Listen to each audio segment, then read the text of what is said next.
In this video, I will be solving a rational equation where the numerators are all the same.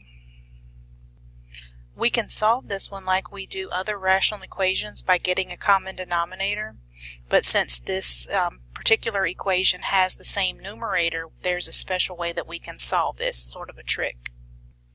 Since rational equations are just fractions, let's take a look at this with just regular fractions to begin with.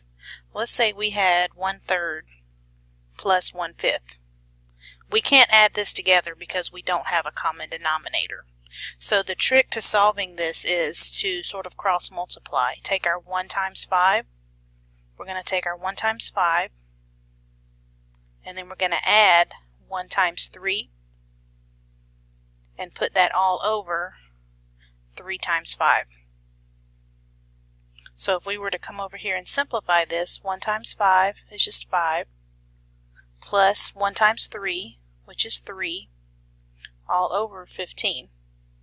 So our final answer would be 8 over 15. That's a simple way to solve this without finding the common denominator and then multiplying by the opposite one first. This is just a shortened way to do that. Now we're going to apply this technique to this rational equation. So if we apply this technique to the original equation, I have 1 times x plus 5 minus 1 times x plus 4 all over x plus 4 times x plus 5. I just applied it to the subtraction part on the left side of the equation, and the right side is going to remain 1 over 12 for now. If we simplify this equation, we will have x plus 5 minus x minus 4 all over x squared plus 9x plus 20 on the left, and this is all equal to 1 over 12.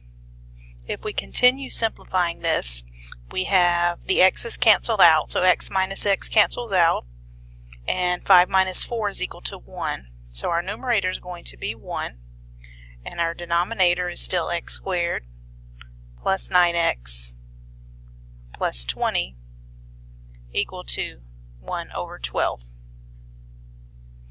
Once we get to this step, we can now cross multiply. So we have 1 times 12 equals 1 times x squared plus 9x plus 20. So multiplying by 1 doesn't really change anything.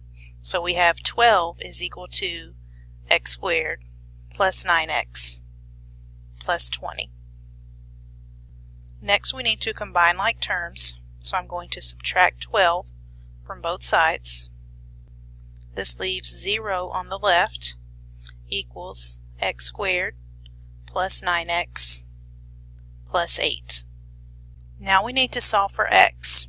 The best way to do that is by factoring. However, if we can't factor this, we will need to use the quadratic formula. And it looks like we can factor this one.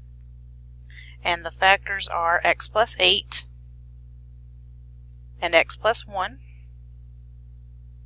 And now we need to set each one of these equal to 0. So we have x plus 8 equals 0 and x plus 1 equal to 0.